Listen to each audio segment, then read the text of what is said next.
Hola mis queridos hermanos que son fieles seguidores a este tu programa Suyapa Medios. Las buenas nuevas de Suyapa TV. Es una alegría para nosotros, hermanos, estar acá. Realmente que no se nota tal vez en nuestra cara, pero este es un privilegio. Esta es una alegría que inunda nuestro corazón poder hablar de esto que nos ha cambiado la vida, de este mensaje que Dios tiene hoy para ti. Y es que, hermano, en la actualidad se ha desfigurado mucho la imagen de Dios.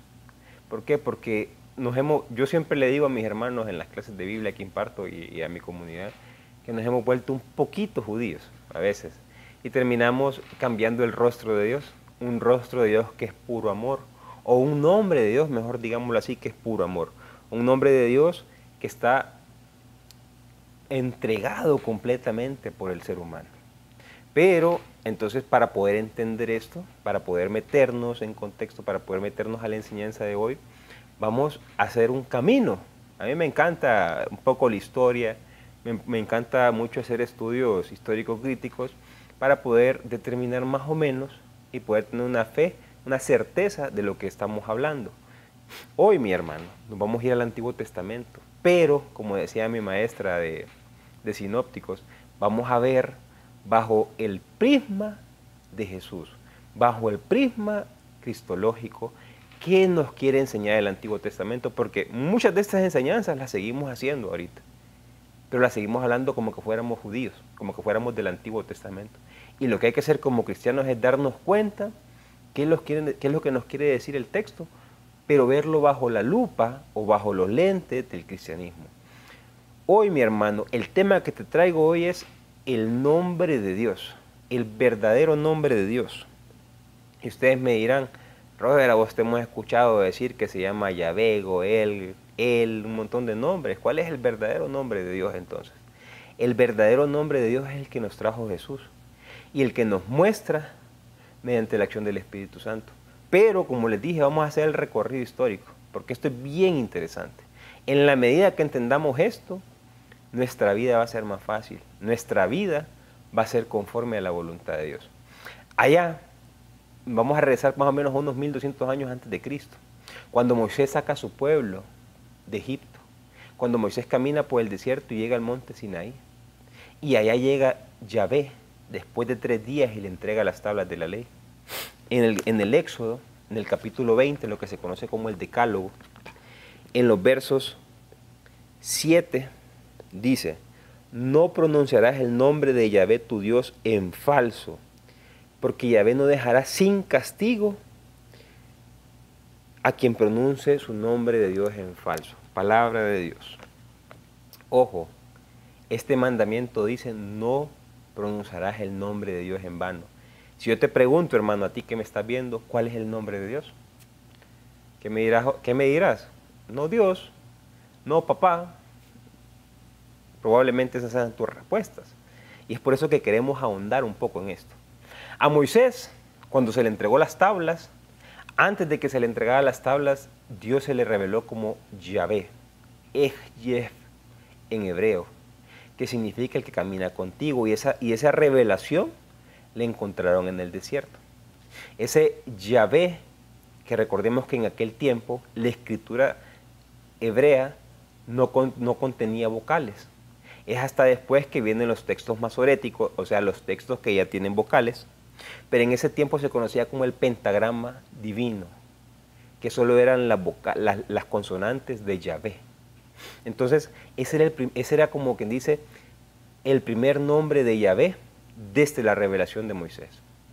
Luego vienen todo el desarrollo de la tierra prometida. Luego viene la monarquía, ya cuando le dicen a Samuel, mira Samuel, que era un profeta, el primer profeta, le dicen, mira Samuel, nosotros queremos tener reyes como los demás, como los imperios vecinos, y Samuel les dice, solo Dios reina en esta tierra. Pero como se vuelven tan obstinados de que quieren rey, Yahvé les pone un rey y es Saúl. Con Saúl pasa lo que pasa, luego viene David, luego viene Salomón, luego viene con Jeroboam, se desprenden las tribus y Palestina se convierte en 2 regiones. Las tribus del norte y las tribus del sur. Las tribus del norte caen para el 721 en el destierro de Asiria. Y las tribus del sur caen en el 586 con el destierro de Babilonia. ¿Qué pasa? En ese destierro, cuando los judíos Por ejemplo, Jeremías, que cuenta él mismo que llega al río Quebar y empieza que está con los exiliados, empiezan a descubrir otro nombre de Dios. Y no es que Dios les empiece a dar nombres, sino que la revelación les permite encontrar nombres de Dios. En ese lugar donde no tienen ley, o sea, la Torá, no tienen la Torá, los 5 primeros libros de la Biblia, que son el Génesis, el Éxodo, Deuteronomio, Levítico y Números, no las tienen porque están desterrados. No tienen templos porque se los han destruido. No tienen ciudad porque los han exiliado a Babilonia. Llegan allá y empiezan a ver los dioses de Babilonia. Empiezan a ver a Marduk. Empiezan a ver a los demás dioses creadores de Babilonia. Y es ahí donde aparecen los profetas como Isaías, como Jeremías, y empiezan a decir, Dios quiere restaurar al ser humano, pero Dios lo quiere restaurar desde el interior. Entonces aparece el nombre de Goel. Goel. Este es un Dios restaurador, un Dios restaurador de personas, un Dios que lo que quiere es que la persona se restaure para que pueda cambiar sociedades, para que el pueblo no vuelva a ser el mismo de antes, para que aprenda de esta crisis que tenía. Pero en ese aparecer de Goel viene un problema. Se mete el Dios de la retribución. Y se mete tanto que volvemos a creer, los judíos vuelven a creer de que Dios se quedó solo en el templo. Se construye el nuevo templo de Jerusalén, más grande, más esplendoroso, y se cree que Dios solo habita ahí. Y que Dios viene de vez en cuando, porque la casa de Dios es el cielo, es la bóveda, según la cosmovisión judía o según cómo entendían ellos el universo. Entonces, cuando se mete este Dios, llega al punto de que cuando escriben ellos en sus manuscritos, cuando uno quiere encontrar la palabra de Yahvé, lo que aparecen son 4 puntitos. Y uno dice tal cosa y se queda callado y de ahí sigue para adelante. Cuando viene el imperio griego, comandado por Alejandro Magno, y culturiza el pueblo de Israel, ya los israelitas que habían exiliado y que habían culturizado por medio de la cultura griega, ya no sabían hablar hebreo. Entonces vienen y deciden hacer una traducción del hebreo. Y para eso llaman a los 70, o sea, la Biblia de los Septuaginta, la Biblia de los 70, que dice la tradición que son 70 sabios que se dedicaron a traducir la Biblia al griego. Cuando porque eran gente muy estudiosa, eran piadosos, eran de los teólogos, por decir así, del tiempo, se dan cuenta y ven que no se puede pronunciar el nombre de Yahvé, ellos lo que buscan es un sinónimo y se colocan el nombre de Adonai, no Adonai, hermano, Adonai, acento en la I, para mostrar que dice el Señor. Entonces, ya ahora ya no vamos a decir Yahvé, ahora vamos a decir Adonai. Y empieza a aparecer Adonai, Adonai, y es ahí donde surge esa deformación del nombre de Yahvé, que es Jehová. Ojo, no estoy en contra de nadie aquí, pero Jehová surge de una unión entre Yahvé, que no tiene vocales, y Adonai. Entonces sacan las vocales de Adonai y se las meten a Yahvé, y se forma Jehová. Que esa es una, llámese así, y no lo digo yo, lo dicen los científicos, los grandes estudiosos de la Biblia, es una deformación del nombre de Yahvé. Entonces, surge Adonai y con eso ya no se decía Yahvé, sino que Adonai. Y sigue el Dios altísimo, el Dios que está allá arriba, el Dios que hay que hacer sacrificios, el Dios que hay que cumplir preceptos, el Dios que hay que ir a orarle todo el tiempo, el Dios que hay que hacer ayuno, el Dios que hay que hacer penitencia, el Dios que hay que ponerse unas filacterias aquí. Las filacterias estaban estipuladas en el Talmud, en los preceptos. ¿Por qué? Porque decía, por ejemplo, un mandamiento, el Shema Israel, el que dice, el precepto dice, te lo grabarás en tu frente. Entonces viene el Talmud con los Halaká y los Hagadá, que uno es precepto y otras tradiciones, le dice, ok, no te lo va a poder grabar, lo que vas a hacer es poner en una cajita un pedazo de papiro y lo vas a meter ahí y lo vas a andar en la cabeza, o lo vas a andar en los brazos, o lo vas a andar en los hombros. Eso se llaman las filacterias y es lo que Jesús critica mucho en los evangelios. Entonces, esta gente que caminaba con estas cositas ahí, hacía mostrarse entre los demás que era justa, que él cumplía la voluntad de Dios. Entonces se creó esa imagen de ese Dios que había que cumplir de esa manera. Y luego viene Jesús, ya para el siglo cero, para el año cero, y dice, no, Dios se llama Abba, en arameo. Dios es papito, es mi papá. Dios nos muestra el nuevo nombre de Dios. Jesús nos muestra el nuevo nombre de Dios, que es Abba, que es papá, que es un Dios que está a favor del ser humano, que es un Dios que está ayudando al ser humano constantemente, que es un Dios que se desvive por el ser humano, que es un Dios que no ha mandado la ley para que la ley pisotee al hombre, que no ha mandado templos para que el templo pisotee al hombre, sino que el hombre está por encima de todas estas cosas. Hermano, hasta acá hemos visto un recorrido histórico según la Biblia, histórico-teológico lo llamaría yo según la Biblia, de los nombres de Dios hasta Jesús. Pero yo todavía no te he dicho el nuevo nombre de Dios, ni te he dicho las acciones del nuevo nombre de Dios, ni te he dicho qué es no poner el nombre de Dios en vano. Recordemos la pregunta inicial. La pregunta inicial es no utilizar el nombre de Dios en vano. ¿Qué significa no utilizar el nombre de Dios en vano hoy, en pleno siglo XXI? Eso lo veremos después de la pausa. Vamos a comerciales.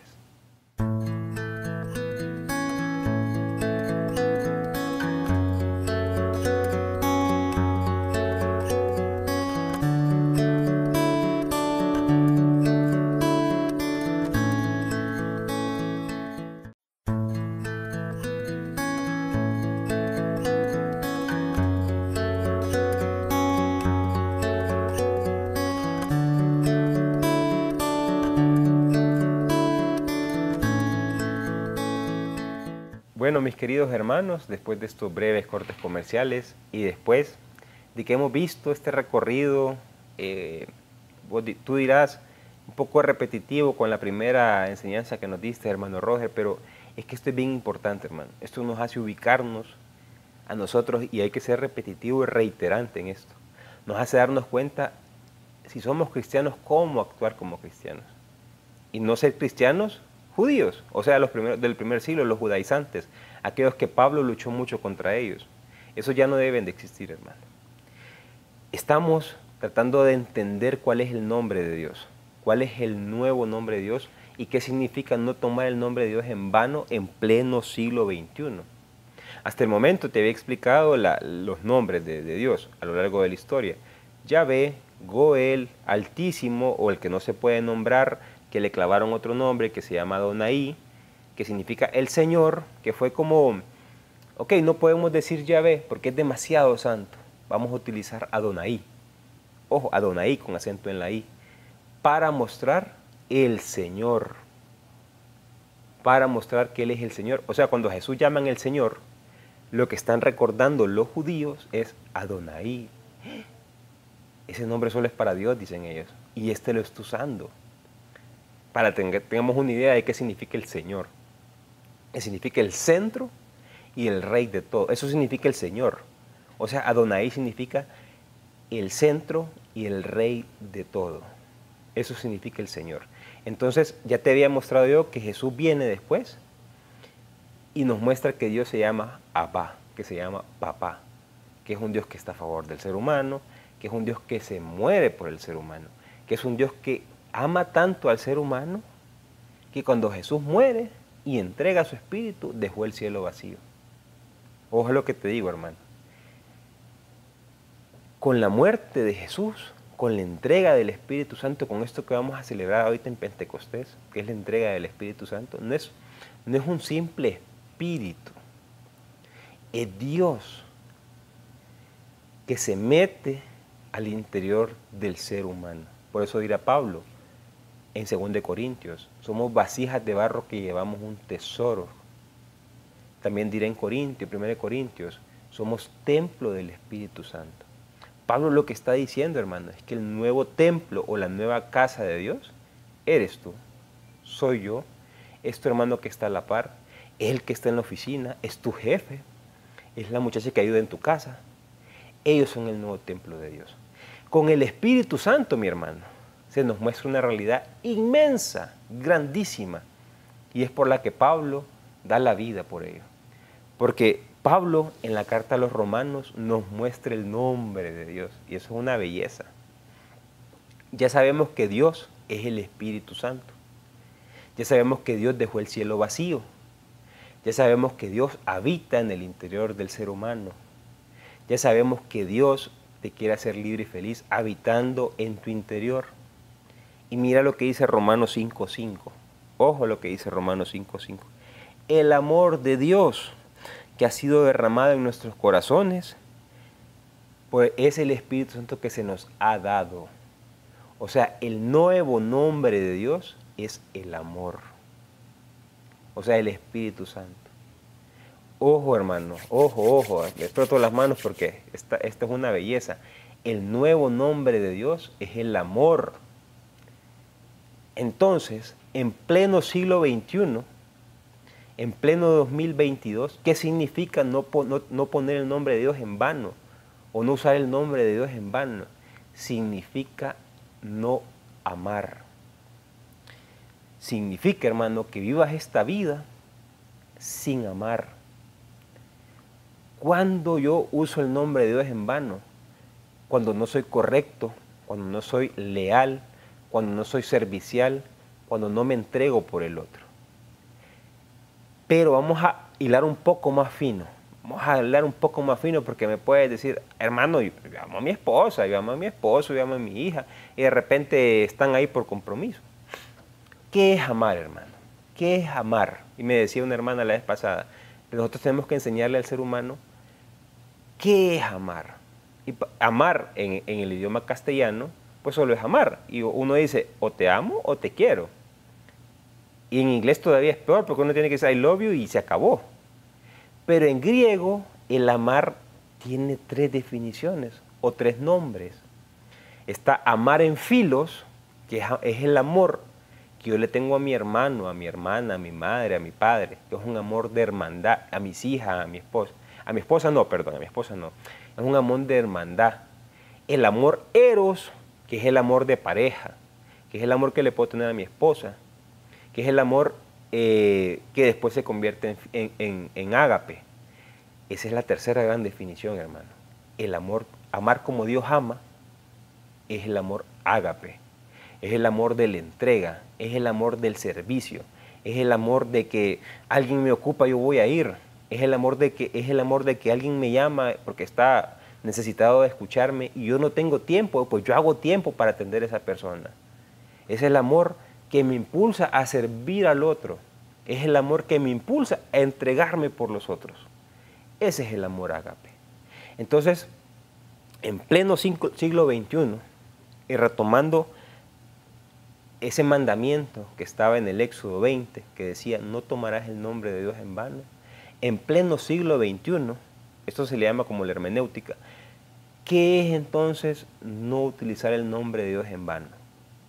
Es no dejar de amar, y dejar de amar como Dios ama. Usar el nombre de Dios en vano es dejar de entregarme por el otro. Es dejar de vivir la vida de una manera correcta. Es creer, hermano, que Dios se va a bajar del cielo a arreglarte la vida. Eso no es así, hermano. Tus propias decisiones generan consecuencias. Y esas consecuencias hay que vivirlas porque han sido nuestras decisiones. Amar significa darme cuenta de que he fallado, de que he tomado malas decisiones, de que hoy posiblemente me encuentro hundido en la crisis, en la desgracia, sin trabajo, sin empleo, sin dinero, sin qué comer, pero que yo tengo el poder de Dios en mí. De que el nuevo nombre de Dios, que es amor, que como dice Romanos 5, se ha derramado en mi corazón. O sea, no está afuera, hermano. No está en una cajita. No está en un palacio. Está en ti, mi hermano. El amor de Dios, o sea, Dios habitando en ti. Y Él no te quiere ver en esa situación. Él te quiere ver levantado. Porque ya Jesús ha vencido la muerte. Jesús, por medio del amor, nos ha reconciliado con Dios. Porque amando, hermanos, es como nosotros nos encontramos con Dios. Amando es como entramos al reino de Dios. Amando es como entramos a la vida eterna. Ya dirá Juan en 17.3, el Evangelio de Juan 17.3, ¿qué es la vida eterna? Que te conozcan, que te amen a ti, Señor. Mira lo importantísimo que es esta palabra, el nombre de Dios, el amor. Hermano, si usted ama, pero como Dios ama, usted está viviendo en comunión con Dios. Si usted no toma el nombre de Dios en vano, o sea, si no está dejando de amar, usted está en comunión con Dios. Este es un dinamismo, hermanos. Una cosa me lleva a la otra y la otra y la otra, pero todos me llevan a Dios. En la medida que yo amo, no uso el nombre de Dios en vano. En la medida que yo amo, me encuentro en el reino de Dios. En la medida que yo amo, me encuentro en comunión con Dios. Y en la medida que yo estoy en comunión con Dios amando, estoy en la vida eterna. Porque como me escuchaste en estos largos de estos videos, yo siempre te he dicho, la vida eterna es ya, mi hermano. Y el acceso a la vida eterna se llama amar. Amar, como te lo expliqué hace un momento, desde el ágape, desde la entrega, desde el servicio. Hermano, es dar una milla más. Ahí en su trabajo, hermano. Si de repente ya no quiere trabajar o, no sé, o hay problemas, es trabajar amando. Si de repente en su casa hay problemas, es arreglar los problemas. Es amar, es ponerse al servicio del otro y no pensar que tenemos que ser servidos. Esa mentalidad, mi hermano, ese es del judío del primer siglo. Yo no sé ahorita cómo serán los judíos porque no los conozco. He tenido maestros, pero no los conozco a fondo. Pero el amar, hermanos, es la llave de la salvación. Así de sencillo, hermano. Y así lo muestra Romanos. Y Romanos ha sido un libro, una carta para poder hablar de ecumenismo, para poder tener un diálogo interreligioso. Porque el mismo Pablo, en este capítulo 2, en el capítulo 2 y en el capítulo 3, nos muestra que amando se llega a la salvación.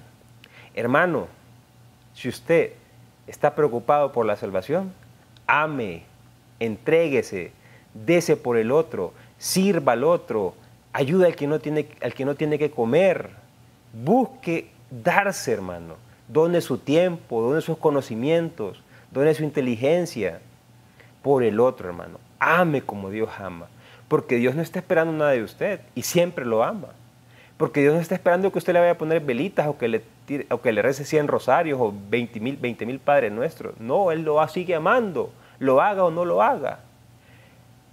Toda esta llave, hermano, se llama amor. Y el nuevo nombre de Dios en siglo XXI es amor. Y ojo, no es siglo XXI, esto fue en el 58 después de Cristo. Nos hemos tardado más de 1950 años en entender, muchos como yo, por ejemplo. Me tardé 33 años de mi vida en darme cuenta que el nombre de Dios era el amor. 33 años de mi vida de los cuales no entendía ni siquiera qué era el amor.